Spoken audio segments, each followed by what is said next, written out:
Hello everybody, welcome back to another video. As I teased yesterday, today I'm going to make a video talking about the Washington Justice.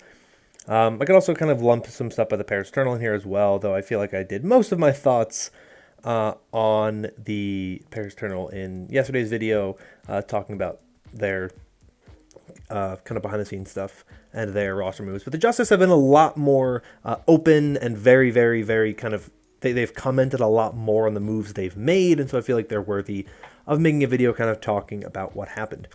Now, luckily, this video is not nearly as negative as I had thought it might actually be. The Justice did make roster moves, but they were not as far-reaching as a lot of people had originally kind of led people to believe, which is also a big part of what this kind of conversation works around, is kind of the conversation around kind of what gets reported and the truth and all that type of stuff and whatnot. There's a whole lot of places this video might go, so just bear with me, but generally speaking, all you need to know is that we are going to talk about the Washington Justice in this video, and there are going to be conversations about what the team is doing now and kind of what we can learn from what happened in this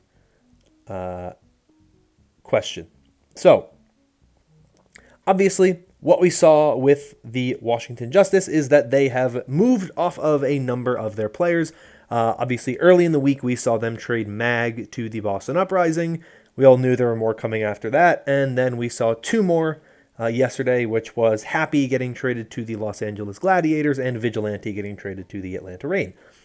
Both of these moves that happened yesterday, definitely a lot of stuff to analyze there and talk about there. But I want to start with the Mag trade first, because that was the one that happened first. I haven't really talked about it in depth. I think the Mag trade is a very interesting one. I think it's a very interesting trade to see when you kind of consider the three teams that they traded with. They traded with Boston, who are currently sitting in 10th in the standings in the Western region. They definitely have room that they could move up. They have potential mobility if they go, do somewhat well later in the season. They currently have the 10th and final play-in spot. It's very clear that their goal is to say, hey, we see teams like Vancouver and New York improving right now. They've added some more pieces potentially, or at least they've started to clean their act together.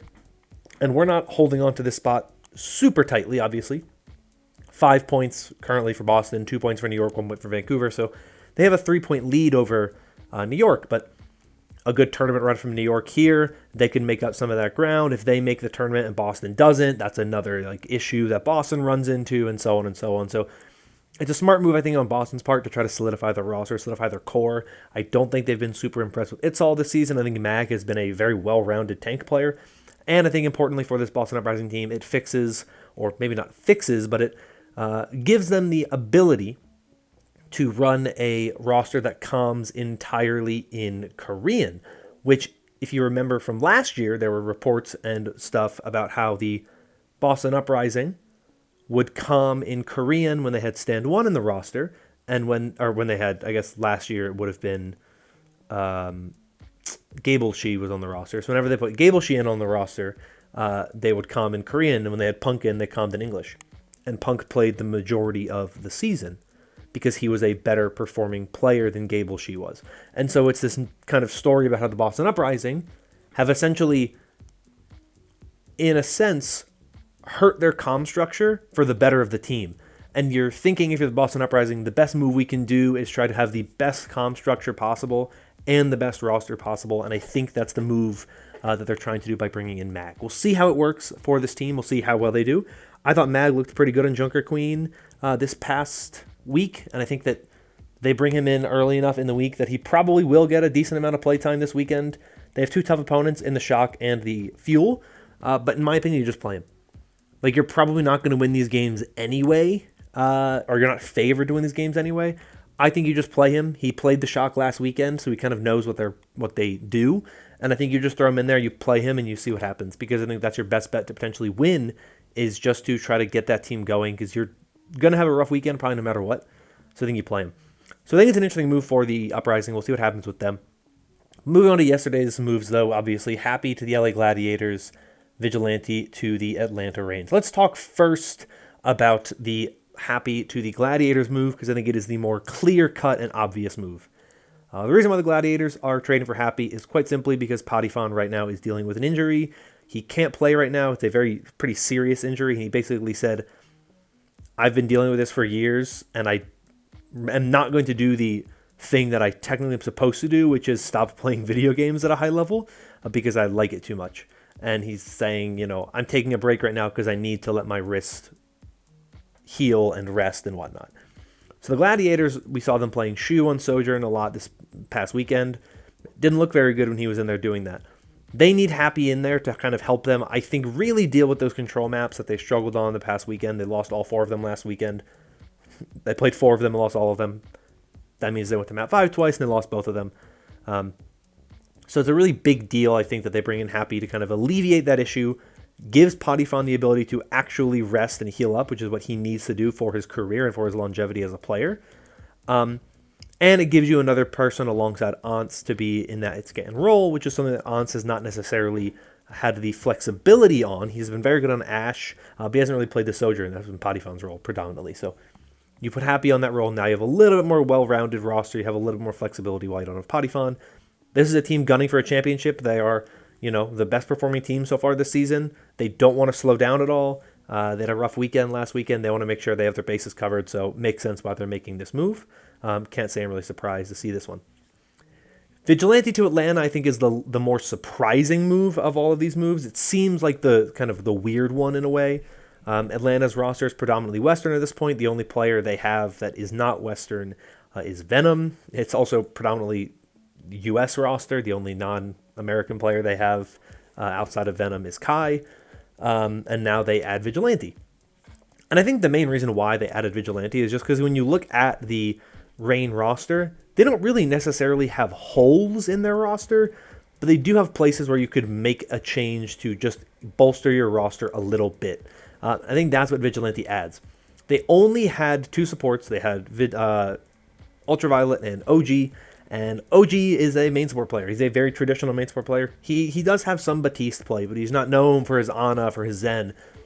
And despite the fact that they performed well in the midseason madness, they definitely would have looked better with that double flex support setup. And so I think you bring in Vigilante because you have another meta coming up. You don't know what the playoff patch is going to be. There's a new hero coming in Overwatch 2 when it drops October 4th. And there's a very real possibility that the playoff patch will be using the new hero. And so if you have to potentially run a double flex support composition come playoff time, you want to make sure that you have that flexibility. And this is a team that is looking really, really good, right? They've especially looked good in the tournaments, and so you definitely want to have that more bolstered tournament setup in the final, playoff run. You definitely want the best player possible. They already have Speedily coming next week, so that's another spot where the roster is going to get better, and you just kind of want to round out your roster. Atlanta has a chance to win the championship. I think the midseason madness really solidified that. They dominated a bunch of the teams in APAC, right? They beat 3 out of the 4 teams that made it out of APAC. I would be surprised, maybe Chengdu can make playoffs depending on how things go, but even then I would be kind of surprised if that happened. But generally speaking, I think that's what you look at with Atlanta. The reason why Atlanta is adding Vigilante is just to bolster their roster for the playoffs and for the late season push. They have shown that they're good. They got 3rd place in a tournament where people didn't have the highest expectations for them. They know what they're capable of. They just need to ensure that they can get the max value out of their roster, and they need to make sure they don't have a hole that could potentially keep them from winning a title. So I understand the addition of Vigilante. It's definitely the one that on the surface seems the most kind of difficult to read, but I think when you look into it a little bit, you can kind of see the reason why they went with the addition of Vigilante. So what now, then, does this mean for the Justice? What does this mean for the League? The original story about the Justice was that they were going to offload the entire roster, trade what they could, release everybody else prior to the deadline, and then they should, then they were going to go sign a contenders roster called Team Peps, which is a bunch of former Overwatch League players like Ben Best and Naga and Logix, as well as a bunch of other rookie potential talent And that was the story behind this roster. And obviously, this isn't happening. They have their roster for the remainder of the season. It's a 5-man roster, plus someone on the staff being considered a 6th player. Wish I was making that up, but that's actually what they're doing. So for the remainder of the season, their roster is Decay and Assassin in the DPS line, Kalios as a tank, and Opener and Krillin as your support line. So still not, I honestly, not really that bad of a roster.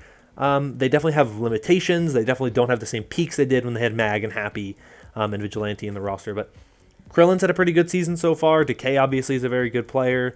Assassin's been up and down. I think he's kind of the big area of weakness, and we'll see what happens with Kalios on the Junker Queen. But, there's definitely these stories about this team and what they are, and why did this Team Pep story come out? Where did it come from? How was it so wrong? There's a lot of things to make of it. The kind of different sides of the reporting game, where you have Halo of Thoughts, who was bashed quite heavily in this cycle, versus Yiska, who I think this cycle, I think Yiska did a fantastic job reporting on all of this stuff.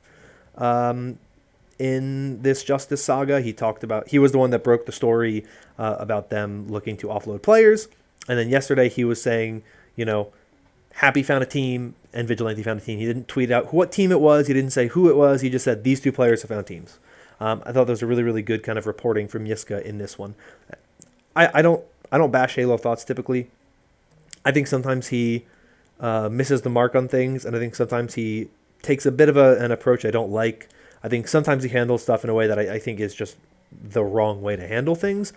But I also think that he gets flack for things that probably are that are a little ridiculous. And there are people who have said stuff in support of him, and the idea that there's a lot of people who think reporting is bad. And then there's also people who basically said reporting's just a thing you got to deal with. This is a thing in sports. If you don't want stuff like this to get out, then be on top of it yourself and make sure that you're the ones who announce it, in a good way. Make sure you announce it well, all that type of stuff. So, I think it's a really interesting kind of story around there in that whole kind of situation. But the big thing I want to talk about kind of to end this video is this idea that the Overwatch League is dying, or this owners meeting with Bobby Kotick, which, my thoughts on that guy. And all this stuff about kind of the lack of faith in the league. And I think a lot of people are looking at it and they're saying the Overwatch League is dead, right? The Overwatch League is dead. Everything's going downhill, and it's just boom, boom, boom. It's so bad. Everything's bad. Doomer, doomer, doomer. It's really not as bad as a lot of people are making it out to be, as an Overwatch specific problem. Generally speaking, esports viewership statistics are pretty down this year in general from what I've seen. League of Legends had a somewhat notable drop this year, especially I think the LCS had a pretty bad drop this year. A lot of esports are dropping, and there's a lot of issues that are not Overwatch League specific. They're more Overwatch problems. But there's been a lot of things going on. But obviously, there's a lot of reasons why stuff like this is difficult, and it's a lot more. There's a lot to it that I am not qualified to talk about, and things that I'm not qualified to try to get into in a very extensive manner, involving things like the economy and politics and all that type of stuff. But there's a lot of stuff involved in the kind of current trajectory of the Overwatch League. Of course, involving the release of Overwatch 2. The game isn't out yet. And so, of course, it's going to be difficult to make people as interested in playing when they can't, or in watching when they can't play the game. This past weekend, I was watching them play, and I so badly wanted to log on to Overwatch and play Junker Queen. But I couldn't, because she's not available right now. And a lot of times in the past, for example, 2019, GOATS. Pretty heavily bashed meta by a lot of people. Now, I really liked GOATS. I thought 2019 was the best season of the Overwatch League. I learned a lot about Zarya from watching GOATS. I love Zarya now. I play her all the time. I never played her before GOATS. I didn't know what to do. I didn't know how to play her. I didn't know how she worked. I learned from playing from watching GOATs, from watching people play, I figured out how to kind of work on bubble management. And even if the meta wasn't always GOATs that I was playing her in, you can kind of figure it out over time. The reality is, watching the Overwatch League is more entertaining for people when they can watch pros play, and then they can say, you know what, I want to take some of that stuff into ranked. I want to take some of that stuff into the game, and I want to improve upon my own skills by watching what I saw. Well, we don't have that right now, so viewership's down. I think spending is down for a lot of teams and organizations and sponsors because the economy is in a terrible place right now. And on top of that, Activision Blizzard is still in bad PR, waiting for this Microsoft acquisition to go through next year. Hopefully, I'm hoping that it goes through next year and we can kind of have the future of Microsoft, Activision Blizzard as a joint thing going well. I think that's a big thing that I'm really hopeful for, that will be a big thing pushing forward the league and the company of Activision Blizzard, all that type of stuff. So I think there's a lot of interesting stuff to kind of look at here that you can't just necessarily blame the Overwatch League. This season in particular is kind of a wash, and it really will be. We have to really look at where the league is a year from now. We have to look after next season, after we've had Overwatch 2 for a year, look at how popular the game is, look at how it does. Because generally speaking, what we see is even quote-unquote dead games that go free to play see a major spike in interest in terms of viewership, in player base. You're always going to attract people when people can play the game. And it's why esports for free games get way higher when more people can play it. Because they play the game when they can actually play it. They play the game when they can watch it, right? And it's way more interesting to them. And I think that's one of the things that's very important to note. And I think that's one of the things you have to kind of keep in mind, right? Because from what I remember correctly, like Fall Guys player base shot up immensely when the game went free to play. And it's not because the game stopped being, it's not because the game necessarily did much to revive it. They just said, we're going to go free to play, and more people will play the game, and they'll buy smaller things here and there, but they'll still make money. And I think that's one of the things you look at. I know Rocket League had a major boost to its esports after the game went free to play. Because when you go free to play, it really helps your player base. They want to play it, right? And when more people play it, they become more interested in the esports because they're like, oh, these people are really good at the game. We'll kind of see what they do. And I think that is the thing that you have to kind of keep in mind with this. So we'll see where things are at in Overwatch 2. But it's really this problem where what we've seen is that the league has done a very poor job. Or not the league. Sorry, not the league. The game, the Overwatch team, has done such a poor job with pushing Overwatch 2 and keeping Overwatch 1 alive with content that it has hurt the league a lot because teams have lost a lot of interest and stuff in the league. So we'll see what happens when Microsoft takes over, and we'll see what happens when Overwatch 2 goes free to play and the game is out and more people can play it. I'm sure then there will be more interest in the game. Will it be enough to save the Overwatch League? We don't know yet. I've seen a lot of people say they kind of think that the best thing that can happen for Overwatch esports is that the Overwatch League essentially dies and they go back to kind of grassroots esport building. I don't think that's the way to go because I think that all that does is creates a vacuum and that creates a lot of problems. I think the best thing to do is to cut back on the Overwatch League being the only thing there is, and you reintroduce a lot more other tournaments. I think you open up more third-party tournaments, invitational types of things that you don't have to be a franchise to compete in, or tournaments you can say like it's an invitational tournament and you can have your Boston Uprisings or your Paris Eternals or whatever play against your contenders rosters or play against other rosters in tournaments, right, that are invitational based. I've seen some people say how it would be interesting if, like what we're seeing with Valorant, where they're opening up essentially a spot where you can play into the league. And there's like an open spot. Maybe they do an expansion of the Overwatch League at some point, adding one or two new cities or one new city, and then opening up a spot for like the gauntlet, essentially, where someone in contenders, a roster in contenders, essentially plays their way up into a spot. I don't think that'll happen because they would have to be city-based most likely. But that could be an interesting thing, right? Like there's potential for stuff like that. There's always ways to change and evolve the esport that could be interesting to see. But there's a lot of questions I think that really do get raised by this justice thing because a lot of people had a ton of questions about where things were going following the news and all this stuff about what was going to happen with this team. Where were they going to be? You know, all this stuff that happened. And at the end of the day, like the Justice didn't really actually do nearly as much as everyone thought they were going to do. And they've just created like a pretty solid average roster that will probably be okay the remainder of the season. Nothing too spectacular. This roster could definitely still make the play-in tournament. I think they're in a way better position than we thought they would be, and I think there's not really much of a reason to get too worked up about anything right now. Nothing is really that big of a deal until we have reason to believe it is. The Overwatch League is going to be around next season. Teams know it. The league is committed to next year's season. They're not going to just let it die yet. Let everything go as it goes. Let everything be as it be. It's not worth getting super worked up over. Those are my thoughts on this whole Washington Justice situation. I know I went a little bit more beyond that, but I just kind of wanted to talk a bit more about what it means. I definitely don't like doing this short, quick, just like, let's just talk about these roster changes. I like to always make it a little bit more, like kind of talk more about why it's important and stuff like that. So if you enjoyed the video, consider liking and subscribing for more like it in the future. Let me know your thoughts down below on this Justice news. If it is as bad as you thought it was going to be, if it's way better than you thought it was going to be, whatever you think, let me know down below. But that's going to be all from me for today. Thank you all so much for watching. Hope you're all staying safe and staying healthy. And until next time, bye-bye.